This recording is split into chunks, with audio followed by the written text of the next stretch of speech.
네, 노예 근성을 버려라. 본문의 내용은 여러분도 잘 아시는 것처럼 출애굽한 이스라엘 백성들이 홍해를 앞두고 바로와 애굽의 군대들이 이스라엘 백성들을 치기 위하여 병거를 앞세워서 달려오는 모습을 보고 두려움과 떨림으로 하나님께 부르짖고 모세를 원망하고 울부짖는 모습에 모세가 이스라엘 사람을 꾸짖으며 하나님의 일하심을 지켜보라고 역설하는 장면입니다. 이 내용은 우리가 너무나도 잘 아는 유명한 장면이며 또 많은 영화에서도 표현했던 장면들이기도 합니다. 우리는 이 장면을 보면서 단순히 애굽에서의 10가지 재앙을 일으켜서 바로를 굴복시켜 출애굽시키시고 낮에는 구름 기둥으로 밤에는 불 기둥으로 인도하시는 기적을 직접 체험했으면서도 위기가 닥치자 모세와 하나님을 원망하는 이스라엘 백성들의 믿음 없음을 애석하게 여기게 됩니다. 그러나 여기서 더 깊이 들어가서 본다면 이러한 이스라엘 백성들의 모습은 바로 우리 인간들의 본성이라 할 수 있습니다. 아담에게서 이어지는 우리의 원죄에서 비롯된 본성이 바로 죄의 본성이기 때문입니다. 저는 이 사람의 본성을 바로 근성이라고 표현하고자 합니다. 근성이란 무엇일까요? 근성이란 단어의 사전적 의미를 우리가 먼저 봤으면 좋겠습니다. 이 화면에 나와 있는 것처럼 근성, 뿌리근에 성품 성자를 쓰고 있습니다. 직역으로 풀어서 얘기하자면 뿌리가 깊게 박힌 성질.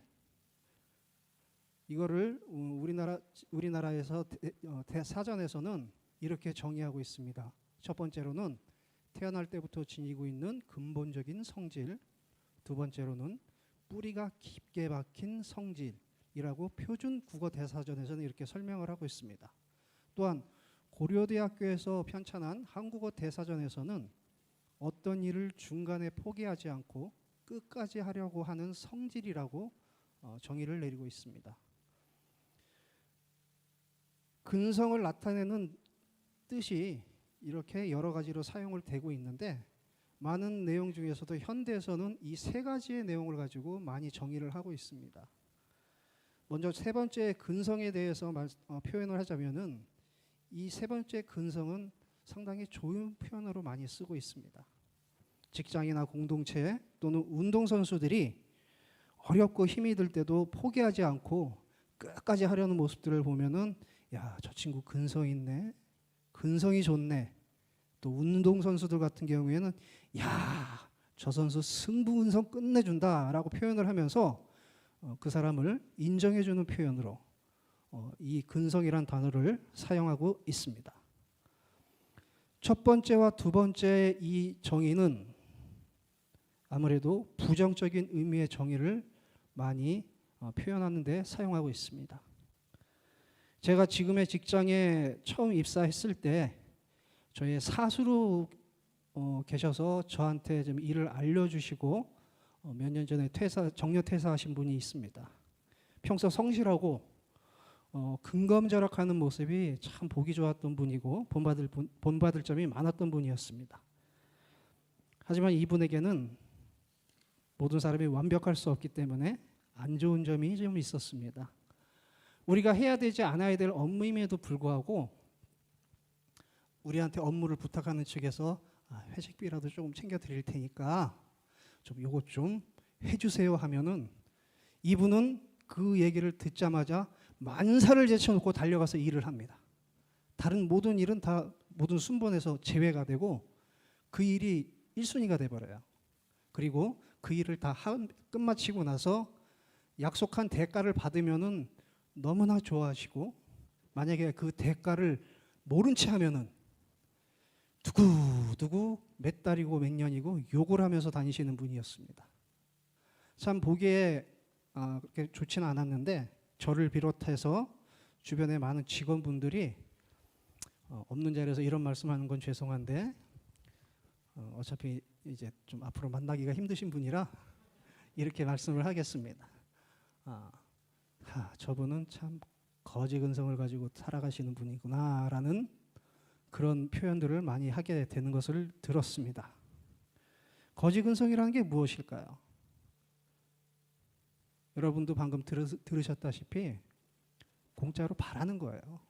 내가 버는 것이 아니라 남에게 뭘 해주고 바라는 것들, 그런 것들을 또 나에게 이익이 되는 것이 있다면 거기를 다른 사람들한테는 피해가 갈지언정 나한테 이익이 된다 그러면 거침없이 그 길을 택하는, 그거를 거지근성이라고 표현을 하게 됩니다.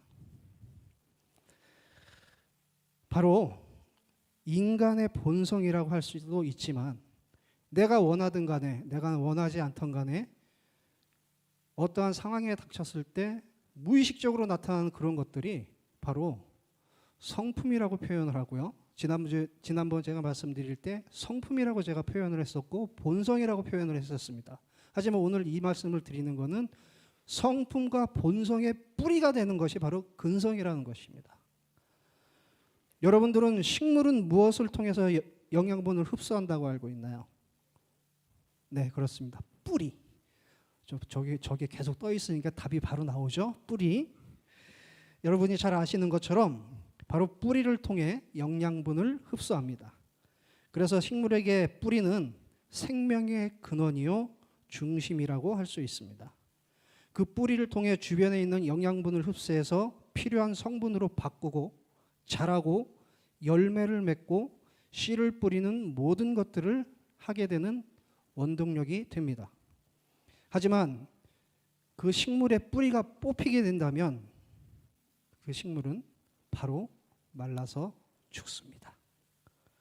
이처럼 근성이란 단어를 뿌리근에 성품성을 써서 표현한 것처럼 근성은 바로 우리 안에 자리 잡는 성품의 뿌리라고 할 수 있습니다.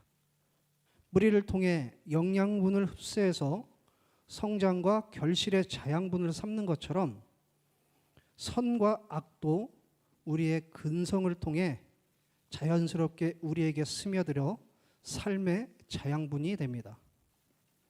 이스라엘 백성은 출애굽을 하는데 하루가 걸렸습니다. 하지만 이스라엘 백성들의 마음에서 이 노예 근성을 빼내는 데는 40년이라는 시간이 걸렸습니다. 또 그 노예 근성을 완전히 제하는 데는 한 세대가 지나서야 그 뿌리가 완전히 뽑혔다고 어느 신학자가 그렇게 표현을 하고 있습니다. 도대체 노예 근성이 무엇인데 우리가 마음에서 이것을 빼내는데 40년이 걸리고 완전히 뽑아내는 데는 한 세대가 지나야지만 가능할까요?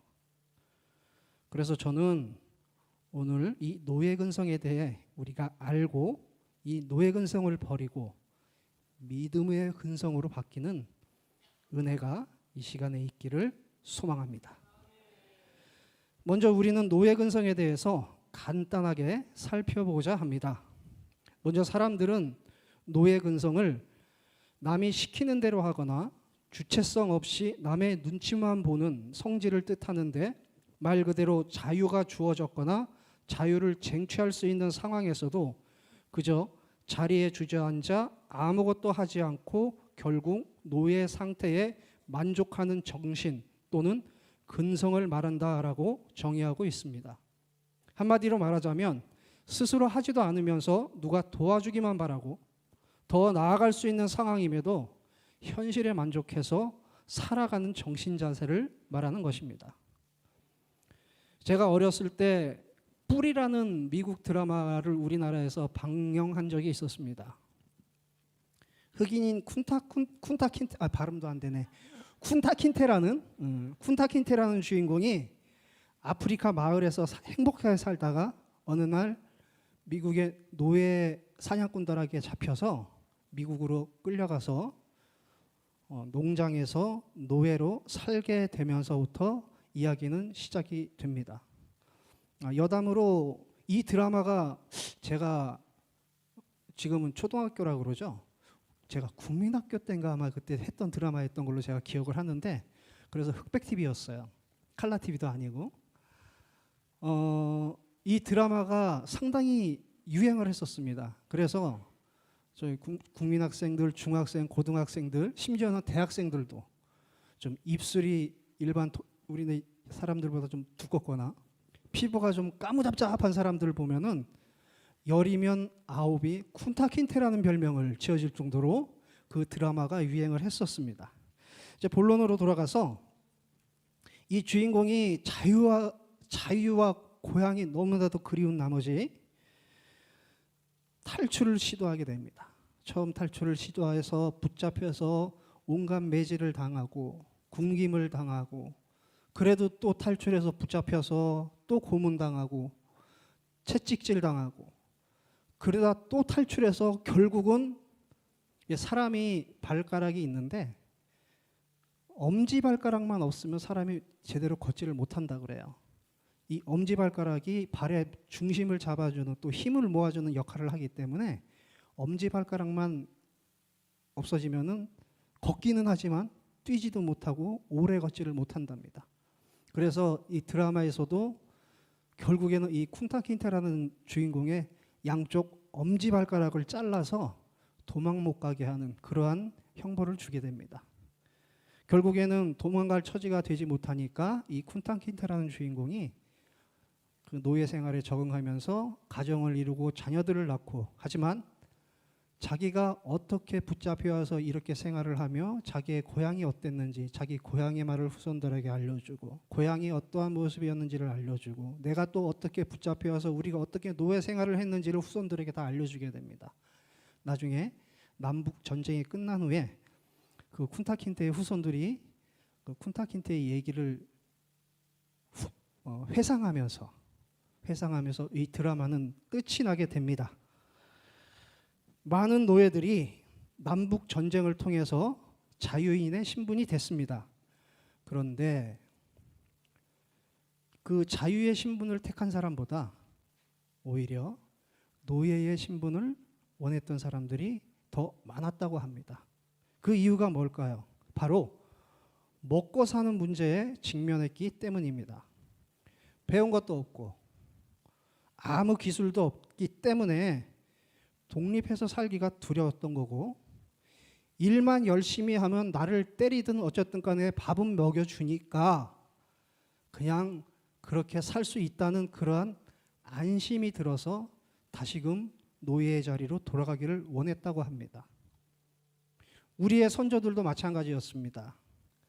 외국에 노예 제도가 있듯이 우리에게는 노비 제도라는 것이 있었습니다. 이런 노비들에게도 자유는 그리웠을 겁니다.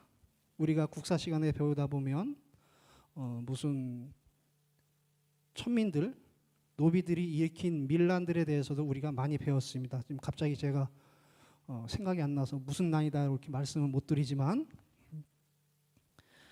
그럼에도 불구하고 막상 자유가 눈앞에 닥쳤을 때는 미국의 노예들과 마찬가지로 우리 선조들인 노비들도 마찬가지 선택을 했다고 합니다. 아주 간단하지만 대표적인 일화가 하나 있어서 읽어드리겠습니다. 어느 한 양반가에 묶인 노비 일가가 있었다. 그들은 열심히 일했고 그들을 좋게 본 노비들의 주인이 노비들을 자유롭게 해주기로 마음먹었고 어느 날 그 노비들에게 그 마음을 전했다. 그러자 노비들이 하는 말은 우리를 내치지 말아 주십시오 주인님 이라는 말이었다. 아주 간단하지만 이 노예들이 어떠한 선택을 했는지를 단적으로 보여주는 아주 간단한 일화였습니다. 그렇습니다. 노예 근성은 바로 이런 것입니다. 나에게 오는 변화가 두렵고 현실에만 안주하려는 안이한 정신이 바로 노예 근성입니다. 그렇기에 노예로 400여 년을 살아왔던 이스라엘 백성들은 자신들도 모르는 사이에 너무 힘들다고 죽고 싶을 만큼 힘들다고 이 지긋지긋한 노예 생활에서 벗어나게 해달라고 하나님께 부르짖었으면서도 이 노예 생활에 익숙해져서 노예 근성이 자리 잡게 된 것입니다. 당장에 어렵고 무서운 일이 눈앞에 닥치니 하나님께 부르짖고 모세를 원망하며 죽이려 한 이 모든 행동들이 믿음이 없었기 때문이 아니라 바로 이 노예 근성에서 발원된 것들이라는 것입니다.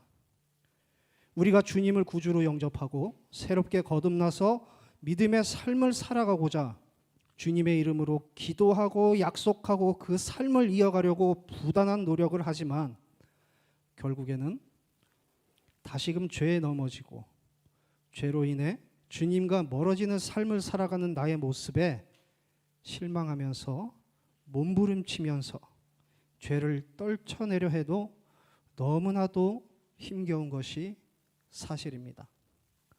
그것이 바로 죄의 뿌리가 우리에게 자리 잡고 있고 그 죄의 뿌리로 인해 죄의 영양분들이 우리 안에서 자라나기 때문입니다.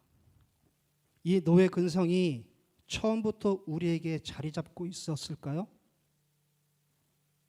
우리에게는 아담으로부터 내려온 원죄가 있기에 죄의 씨앗은 자리 잡고 있습니다.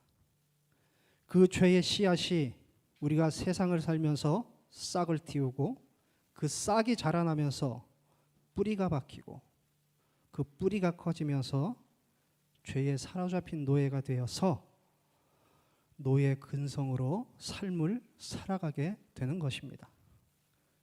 이렇게 우리가 알지 못하는 사이에 학습되어지고 익숙해지는 죄로 인해서 점점 죄와 자연스러운 존재가 되고 주님과는 멀어지는 존재가 되는 것입니다. 그렇다면 우리는 영원히 이 죄의 뿌리에 잡힌 노예 근성에서 벗어날 수가 없을까요? 방법은 단 하나입니다. 뿌리를 뽑아야 합니다. 그러려면 우리가 죽어야 합니다. 출애굽할 때 직접 보고 겪었던 세대는 광야에서 40년을 유리하다 죽고 나서 그 다음 세대들이 가나안 땅에 들어가게 됐습니다. 출애굽은 순식간에 단 하루 만에 이루어졌습니다. 그러나 가나안에 들어가는 데는 40년이라는 시간이 걸렸습니다. 왜 해방은 순식간인데 노예 근성을 버리는 데는 40년이라는 시간이 걸렸을까요? 그 40년의 시간 동안 노예 근성을 버리지 못한 자들은 다 죽고 새로운 믿음의 근성을 가진 사람들이 일어나야 했기 때문입니다. 그렇다면 우리가 올바른 믿음의 근성을 가지려면 어떻게 해야 할까요? 첫 번째로는 예수님의 뿌리에 붙어야 합니다. 우리 다 같이 요한복음 15장 5절 말씀을 보도록 하겠습니다. 자, 다 같이 한 목소리로 읽도록 하겠습니다. 시작.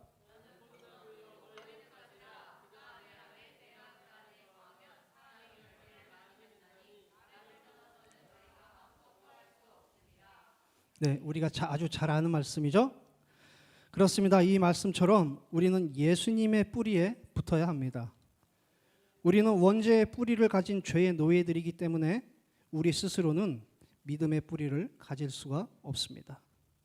그렇게 우리가 뿌리가 있는 나무가 아닌 뿌리가 없는 가지가 되어서 말씀의 근본이시고 뿌리이신 예수님이라는 나무에 붙는 가지가 되어서 그 뿌리를 통해 선하심과 은혜가 넘치는 믿음의 영양분을 통해 열매를 맺는 가지가 되어야 합니다. 열매를 맺지 못하는 무화과 나무를 저주하신 예수님의 말씀처럼 나무에 붙어 있으면서도 열매를 맺지 못하는 가지라면 언제라도 끊어져서 불에 던지우는 가지가 되기 때문입니다. 거룩한 영양분이 우리에게 와야 우리도 거룩한 열매를 맺을 수가 있습니다. 그 열매는 무엇일까요? 바로 갈라디아서 5장 22절에서 23절 말씀에 있습니다. 다 같이 한 목소리로 읽어보겠습니다. 시작.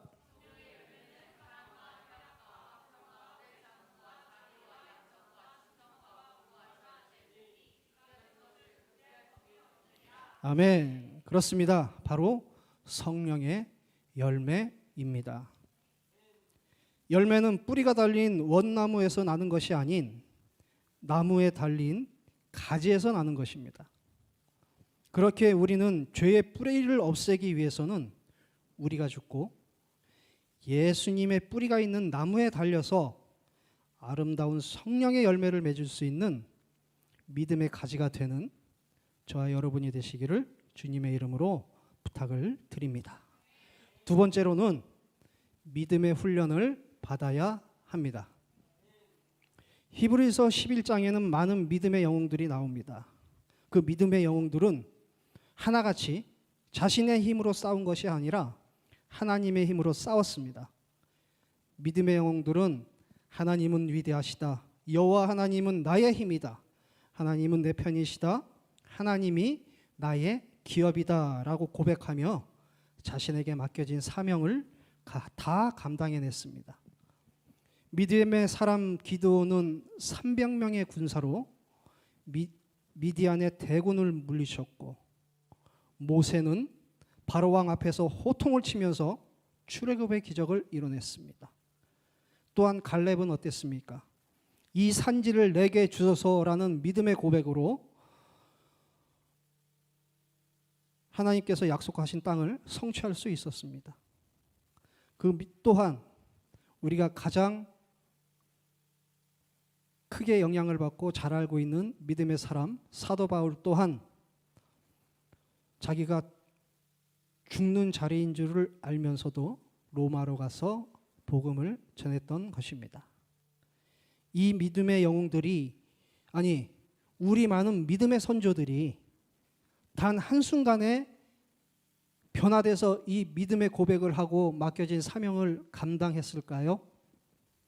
물론 그런 경우도 있었을 것입니다. 하지만 대부분의 분들은 믿음의 훈련을 고난을 통해 마치고 믿음의 길을 갈 수가 있었습니다.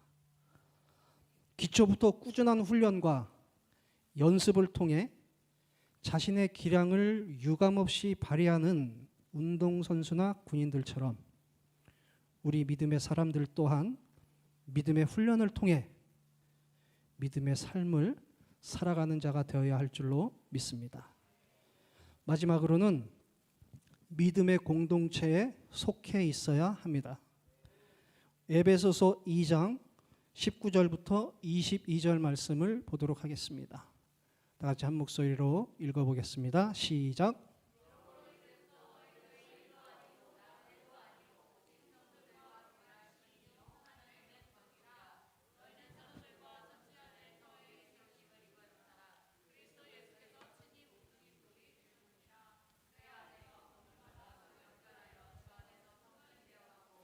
너희도 성령 안에서 하나님의 거하실 처소가 되기 위하여 예수 안에서 함께 지어져 가느니라. 아멘. 이 말씀처럼 우리는 결코 혼자서는 믿음의 기조를 이어갈 수가 없습니다. 주님께서는 분명하게 말씀하고 있습니다. 우리 믿는 자들은 사도들과 선지자들의 터 위에 세우심을 입은 자요, 그 터에 그리스도 예수께서 친히 모퉁이 돌이 되셨다고 말씀하고 있습니다. 물론 하나님은 어디에나 계시고 주님의 말씀을 따른다고 고백한 자들에게는 성령의 은혜를 베푸시고 우리와 함께 하시기 때문에 굳이 교회에서 속해서 믿음의 생활을 해야 되느냐라고 반문하시는 분이 있을 수도 있습니다. 거기에 대한 대답은 방금 읽은 본문에서 분명하게 말씀을 해주고 있습니다. 사도들과 선지자들의 터 위에 세우심을 입은 자가 다른 사람이 아니라 바로 우리라는 것입니다.